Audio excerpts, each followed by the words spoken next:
The boy with the empty wallet.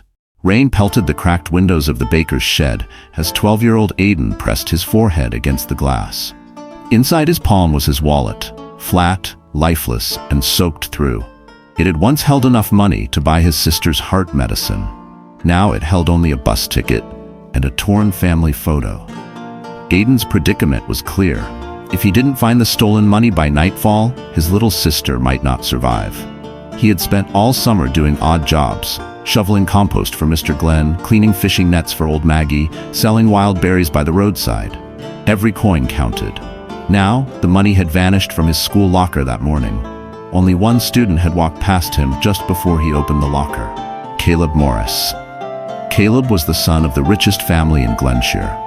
A quiet, sharp-eyed boy always dressed in ironed blazers and shoes that clicked like secrets on the school tiles. He didn't speak much. Nobody suspected him, nobody except Aiden. As Aiden sat hunched in the shed behind the school, cold and furious, a soft voice interrupted his storming thoughts. "You look like a detective who lost his first case." It was Nyla. She was in his class. A girl with unruly curls, a green sketch pad always tucked under her arm, and questions spilling from her like rivers after rain. She sat beside him without waiting for permission, pulled out a chocolate bar, broke it in half, and offered him a piece. Aiden took it without a word. He didn't want kindness. He wanted justice. "I think Caleb took it," he said finally. "Why?" "I saw him near my locker. No one else was there." Nyla nodded slowly. "That's a clue, not proof. Want help?" Aiden looked at her. There was no mockery in her eyes. Only curiosity and something else. Determination. They began that afternoon. The two of them started watching Caleb, not stalking, just noticing. Nyla sketched scenes they observed in the hallways. Caleb buying 2 extra sandwiches. Caleb slipping something into the art room cupboard. Caleb waiting behind after school with a heavy backpack. It all built up like a jigsaw puzzle, with one stubborn piece missing. Then one day, they saw Caleb sneak into the back of the old church across town. The same church that was rumored to house the underground shelter for displaced kids. Glenshire had its secrets. Runaway teens, broken homes, people living beneath society's gaze. Curiosity burned hotter than anger now.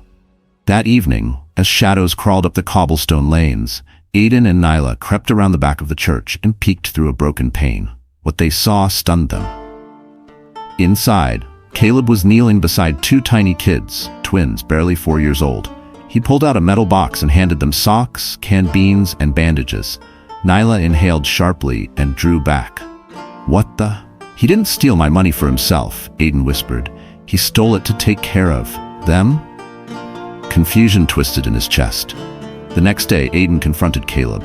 He waited near the school gate and stepped forward when Caleb passed. "Why did you take my money?" Caleb didn't flinch. He looked at Aiden, his gray eyes calm and unreadable. "I had no choice." "They're not your siblings," Aiden said. "No, but no one else would care for them." The story spilled out like slow rain. Caleb had found the twins one night behind a butcher's dumpster, barefoot, shivering, forgotten. Their mother had vanished after slipping into a deep spiral of addiction. Caleb had tried reporting them, but no agency had taken action. They were undocumented. Ghosts to the system. And Caleb, despite his father's wealth, had no access to the family funds.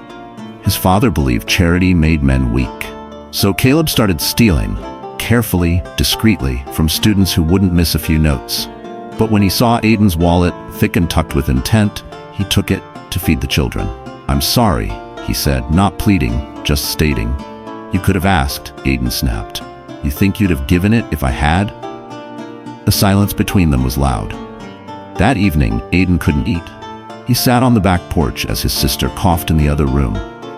The hospital deadline was 2 days away, and yet, the image of those tiny twins haunted him. "I didn't save up to become the thief of someone else's tragedy," he mumbled. The next day, Aiden met Nyla and told her everything. She didn't gasp, she just closed her sketch pad quietly. "What do we do?" "We find a way to help everyone," he replied, so they made a plan. The next morning, Nyla slipped sketches under teachers' doors. Sketches of lost children, sketches of kindness, sketches of community. Below each sketch were words, "Don't wait for tragedy to knock. Let kindness open the door." Meanwhile, Aiden made flyers for a Glenshire kindness drive. They set up a box at the town square with one rule: Give what you can, no questions asked. Within hours, the box overflowed, blankets, cans, medicine, money. Even the principal showed up with warm boots and a puzzled look. "What's this for?" "For the invisible ones," Nyla said, smiling. The town changed that week, quietly, beautifully.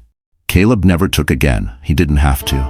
Aiden's sister got her medicine. Nyla's father, a pharmacist, arranged it quietly after learning what the boys had done.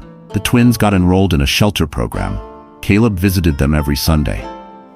Aiden never told anyone who had stolen his wallet. He didn't need to. Some crimes are born from desperation, not cruelty, and sometimes forgiveness plants seeds where anger cannot. Morals of the story: real kindness doesn't ask for attention, it answers a need. Sometimes those who seem guilty are fighting hidden battles. Learn before you judge. Friendship, curiosity, and empathy can turn even theft into transformation. Helping others doesn't require permission, only courage. Even in darkness, you can be the one to light a match. If the story touched your heart, don't forget to like, share, and subscribe. There's more in the vault, and every sketch tells a deeper story.